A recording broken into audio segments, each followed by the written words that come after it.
G'day guys, my name's Nick and this is Nicktrition. In today's video, I'm going to give you a quick rundown of everything you need to know about vegan protein.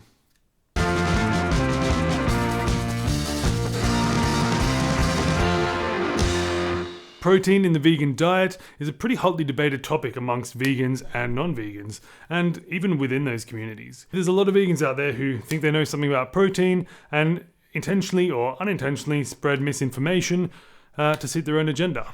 You see, like any group, vegans have an agenda. Theirs happens to be ethical, and so do the non-vegans. A lot of people have a lot of opinions on the vegan diet. As is human nature, most people will seek out information that confirms their own bias, which means they only listen to information that they agree with. Unfortunately, that means there's a lot of people out there who don't quite understand vegan protein. That's where I come in.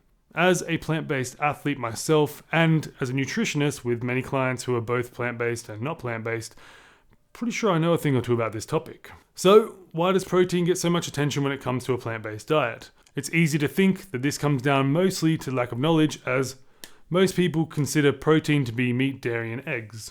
However, a lot of plants have protein as well. Now, the difference between plant protein and animal protein in most cases is that animal protein is known as a complete protein. So what does that mean? Well, in most cases it means that animal sources of protein contain all the essential amino acids in a high enough quantity. Most plant-based proteins are non-complete, which means they don't contain enough of all of the essential amino acids. Why is this important? Well, it's important for muscle protein synthesis.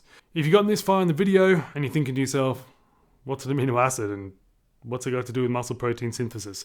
Then I suggest you have a look at this video where I explain everything there is to know about protein and muscle gain in the human body. But what if you want to eat a plant-based diet and you still want to gain muscle? Well, it's doable, and there are a bunch of people out there who pay no attention to the information I'm about to say, and they gain muscle fine. Usually outliers, or maybe they're getting the newbie gains. A few people out there who are either currently or have previously popped some supplements. But if you're the type of person who's watching this and wants to try out a plant-based diet, but you're worried about losing all your gains, then this is going to be helpful for you. If you're enjoying the video, finding any of this information useful, please hit the subscribe button below. So it may be news to some people, but vegetables actually do contain some protein. A lot of them actually contain quite a lot of protein. Now there's a few differences. When you consume animal protein, you can get pretty much just protein. Maybe there'll be some trace carbohydrate or some trace fat, but for the most part, you can eat protein without eating much fat or carbohydrate with it. Now, this isn't really the same for plant-based protein. When you think about plant-based protein, you're probably thinking about peas, rice, legumes of some kind, some sort of grain, maybe some nuts and seeds, and you'll notice there that none of these foods are typically just a protein. Peas, for example, protein and carbs. Rice, mostly carbs, bit of protein. Even when you go to more processed products like tofu and tempeh, you're still looking at protein and most likely fat in that case. So, one of the difficulties with trying to gain muscle or even maintain your body composition on a vegan diet is to get in enough protein, you probably have to get in a bunch of other macronutrients as well, which means you need to think about your food differently. It's no longer realistic to include ingredients that are pretty much separated protein, carbs, and fats. You kind of need to change the way you think about your meals. Usually, if you choose a protein source, it's going to come with some carbs or fats. If you choose tofu, for example, you're probably going to be consuming a little bit of fat already with your protein.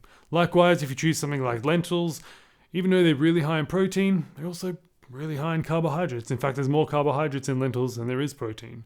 So you're already having carbohydrates. You shouldn't be having lentils and a carbohydrate. You're just doubling up on carbs. So once you've restructured your meals, you then need to look at how do you make a plant-based protein complete. And it is possible. I do it all the time. The first thing to mention is that there are already some plant-based proteins that are already complete. Soy is one of them, quinoa is another, but as I mentioned already, these come with other macronutrients. Quinoa, for example, is essentially just a carbohydrate. It does also contain some complete protein.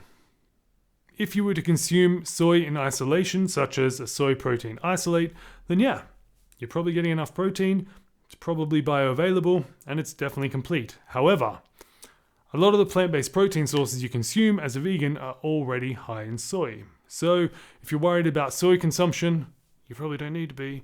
But if you are worried about soy consumption, then it may be worth looking at some other ways to create a complete protein. Luckily, that's essentially what I've been getting at this whole video. So when you look at the amino acid profile of a lot of plant-based proteins, you'll probably notice that legumes tend to be low in methionine and high in lysine. You may also notice that grain proteins tend to be high in methionine and low in lysine. You may already be picking up what I'm putting down. That was cool, right? In a lot of cases, combining a grain protein with a legume protein can result in a complete protein. This is why when you look at vegan protein blends, they're generally a combination of rice and pea protein, because rice protein isolate is high in the amino acids that are lacking in the pea, and vice versa. Pea. Lastly, I just want to touch on bioavailability. Now, this is essentially a fancy word to say how much of the protein you eat that your body can actually absorb and makes it into the bloodstream. Unfortunately, plant-based proteins are not as bioavailable as animal-based proteins, and therefore, in most cases, a plant-based diet should be higher in protein than an omnivorous diet. If you don't know how much protein you should be eating per day, you can take a look at this video here, but if you are following a plant-based diet, you should probably aim towards the higher end of the recommendations I give in that video. Now, I don't want you to get to the end of this video and feel discouraged or disheartened about following a plant-based diet. Maybe I've talked you out of following a plant-based diet. That's not my intention at all. My intention is purely just to educate anyone who would like to follow a plant-based diet. Yes, it requires a little more work than an omnivorous diet. However, in my opinion, it is completely worth it. I followed a plant-based diet for years and I've definitely gained muscle. I've also definitely gained some fat. Probably most importantly, I also gained this beard. This video is part 1 of my plant-based diet series I'm doing for Veganuary. Veganuary? Veganuary? Whatever. If you want to see more unbiased videos about the plant-based diet, it's probably a good idea to hit the subscribe button below. If you have any questions about plant-based protein, or you have any suggestions for future videos, please leave them in the comments below. If you liked the video, give it a thumbs up, but until next time, I've been Nick, this has been Nicktrition, and I'll see you in the next video.